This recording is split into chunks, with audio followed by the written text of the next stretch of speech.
Assalamualaikum warahmatullahi wabarakatuh. Selamat pagi anak-anak. Waalaikumsalam Selamat pagi, warahmatullahi Ibu. Waalaikumsalam warahmatullahi wabarakatuh. Pagi, Bu. Pagi, Bu. Bagaimana kabar kalian hari ini? Semoga kalian semua dalam keadaan sehat ya. Baik, Ibu. Alhamdulillah baik, Bu. Baiklah anak-anak, sebelum kita memulai pembelajaran pada hari ini, ada baiknya jika kita berdoa terlebih dahulu agar pembelajaran kita menjadi berkah. Kepada ketua kelas, silakan dipimpin doanya. Baik, Ibu. Sebelum kita memulai pembelajaran hari ini, marilah kita berdoa menurut agama dan kepercayaan masing-masing. Berdoa dimulai.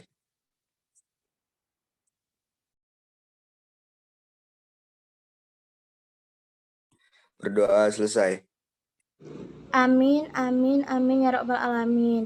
Semoga doa-doa kita dijabah oleh Allah Subhanahu wa taala. Terima kasih kepada ketua kelas yang telah memimpin doa. Nah, sekarang Ibu ingin bertanya kepada kalian, apakah kalian sudah mengisi daftar hadir di Google Classroom? Sudah, Ibu. Sudah, Bu. Sudah, Bu. Ya, bagus ya jika kalian sudah mengisi daftar hadir. Bagi yang belum, silakan kalian isi terlebih dahulu. Sebab linknya hanya Ibu buka sampai 30 menit. Lewat dari 30 menit kalian akan dianggap alpha. Walaupun daring, kita tetap harus disiplin ya anak-anak. Baiklah, Ibu ingin bertanya, ada yang masih ingat pada pertemuan sebelumnya kita belajar mengenai materi apa? Saya, Bu. Iya, silakan Nak Tasya. Pada pertemuan sebelumnya kita belajar mengenai cerpen, Bu. Kita membahas mengenai definisi cerpen dan nilai-nilai yang terkandung dalam cerpen, Bu. Nah, Ibu ingin bertanya, ada yang masih ingat apa itu definisi cerpen? Saya Bu. Iya, silakan Nak Aldi. Nah, jadi cerpen atau istilahnya cerita pendek merupakan sebuah cerita yang hanya terdiri dari 500 sampai 5.000 kata dan biasanya waktu yang diperlukan untuk membaca cerpen itu kurang lebih dari 1 jam, Bu. Nah, jika kata Aldi tadi cerpen itu terdiri dari 500 sampai 5.000 kata dan dibacanya kurang lebih dari 1 jam, maka ada istilah yang menyebutkan cerpen itu. Ada yang masih ingat apa itu istilahnya? Saya, Bu, saya. Iya, silakan Nak Reka. Jadi istilahnya itu cerita yang dibaca dalam sekali duduk, Bu. Ya, betul sekali ya apa yang dikatakan Reka tadi. Nah, hari ini kita masih akan membahas cerpen, tapi lebih tepatnya kita akan membahas unsur-unsur pembangun cerpen. Sebelum itu, Ibu izin berbagi layar terlebih dahulu. Baik, Ibu. Baik, Bu. Adapun kompetensi dasarnya dapat dilihat sebagai berikut. Adapun tujuan pembelajaran kita pada hari ini sebagai berikut. Baiklah anak-anak, jadi materi kita pada hari ini adalah unsur-unsur pembangun cerpen. Di sini ada yang tahu apa saja unsur-unsur pembangun cerpen itu? Saya, Bu. Iya, silakan Nak Sapna. Jadi, Bu, yang saya tahu unsur-unsur pembangun cerpen itu ada 6, yaitu tema, amanat, penokohan, latar, alur, dan gaya bahasa, Bu. Ya, benar sekali apa yang dikatakan Sapna. Jadi unsur-unsur pembangun cerpen itu ada 6, yaitu tema, amanat, penokohan, alur, latar, dan gaya bahasa. Baiklah, Ibu akan jelaskan secara satu persatu.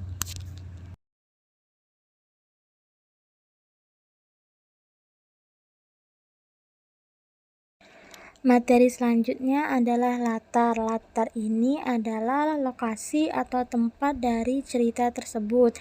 Nah, latar ini ada 3. Ada yang tahu apa saja ketiga latar tersebut? Saya, Bu. Iya, silakan, Nak. Terima kasih, Bu. Jadi latar itu ada suasana, contohnya itu sedih, gembira, menakutkan, dan sebagainya. Lalu ada latar tempat, contohnya itu di rumah, di hutan, di sekolah, di jalan, dan sebagainya. Kemudian ada latar waktu, contohnya itu pagi hari, siang hari, hari yang cerah, dan sebagainya. Wah, bagus sekali ya, Nak Nesya. Jawabannya sudah tepat dan sudah lengkap. 2 jempol untuk Nak Nesya. Materi terakhir yaitu gaya bahasa. Gaya bahasa adalah bagaimana cara pengarang dalam menulis cerpennya. Apakah cerpen tersebut mudah dipahami atau sulit dipahami, itu tergantung gaya bahasa dari si pengarang. Baiklah, itulah materi kita pada hari ini. Apakah anak-anak ada yang ingin bertanya? Jika ada yang ingin bertanya, Ibu persilahkan. Saya Iya, silakan Nak Lisha. baik, terima kasih Bu. Sebelumnya saya minta maaf Bu karena tidak bisa menghidupkan kamera. Soalnya di tempat saya sedang ada pemadaman listrik. Nah, Lisha ingin bertanya Bu mengenai materi pengungkapan jalan pikiran tokoh. Sebab Lisha masih kurang paham Bu mengenai materi tersebut. Terima kasih Bu. Terima kasih kepada Lisha atas pertanyaannya. Pertanyaan yang sangat bagus. Ibu juga ingin memberi apresiasi kepada Lisha karena meskipun terkendala tetapi Lisha tetap fokus mendengarkan materi. Ibu harap anak-anak yang lain bisa mencontoh Lisha. Nah, sebelum menjawab pertanyaan Lisha, Ibu ingin Ani tolong bacakan kutipan di halaman 170. Baik, Bu. Kutipannya itu berisi, ia ingin menemui anak gadisnya itu tanpa ketakutan. Ia ingin mendekapnya, mencium bau keringatnya. Dalam pikirannya, cuman anak gadisnya yang masih mau menyambut dirinya dan mungkin ibunya seorang janda yang rentah tubuhnya. Masih berlapang dada menerima kepulangannya. Itu saja, Bu. Nah, akan dapat dilihat dari kutipan tadi bahwa karakter dari si tokoh itu memiliki karakter yang pemberani, sebab ia berani untuk menemui anaknya, ia berani untuk mencium dan memeluk anaknya, dan dia juga berani dan percaya bahwa ibunya yang sudah tua akan menerimanya. Bagaimana Lisha, apakah sudah jelas mengenai materi tersebut? Sudah Bu, terima kasih Bu. Baiklah anak-anak, apakah ada lagi yang ingin bertanya? Jika ada, Ibu persilahkan. Sudah cukup, Bu. Sudah cukup, Bu.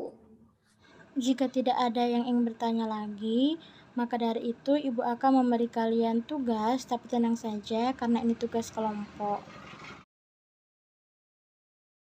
Apakah sudah jelas anak-anak? Sangat jelas Ibu. Jelas, Bu.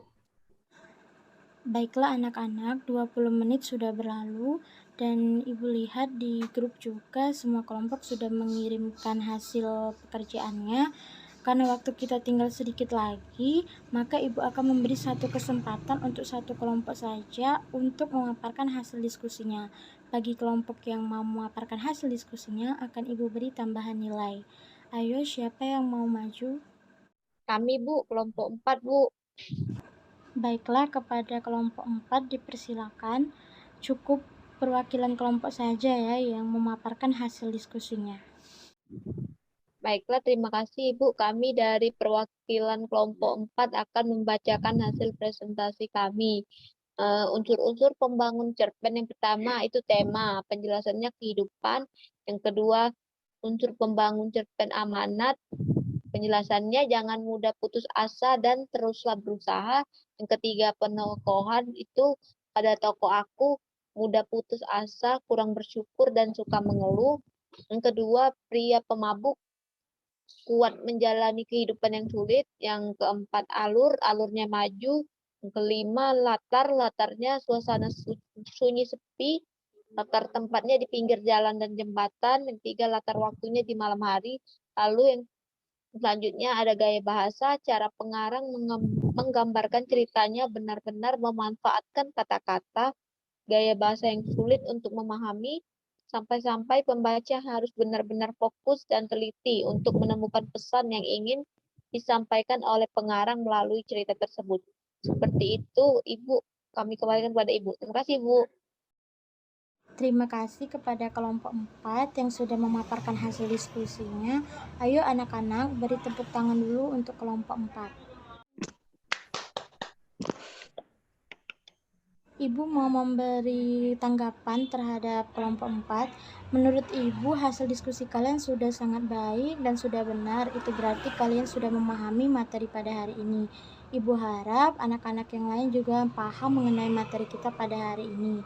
Sebelum mengakhiri pembelajaran, Ibu ingin meminta satu sukarelawan untuk menyimpulkan hasil pembelajaran kita pada hari ini.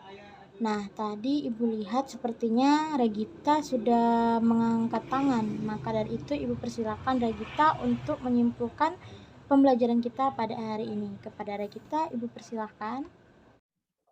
Baiklah, terima kasih Bu. Jadi kesimpulan kita pada hari ini yakni bahwa unsur-unsur pembangun cerpen itu ada 6 Bu, yaitu tema, amanat, penokohan. Nah, penokohan ini ada 6 cara untuk menggambarkan karakteristik tokohnya itu Bu, yaitu yang pertama teknik analitik langsung, yang kedua penggambaran fisik dan perilaku tokoh, kemudian penggambaran lingkungan tokoh, penggambaran tata kebahasaan jalan pikiran tokoh, dan penggambaran oleh tokoh lain.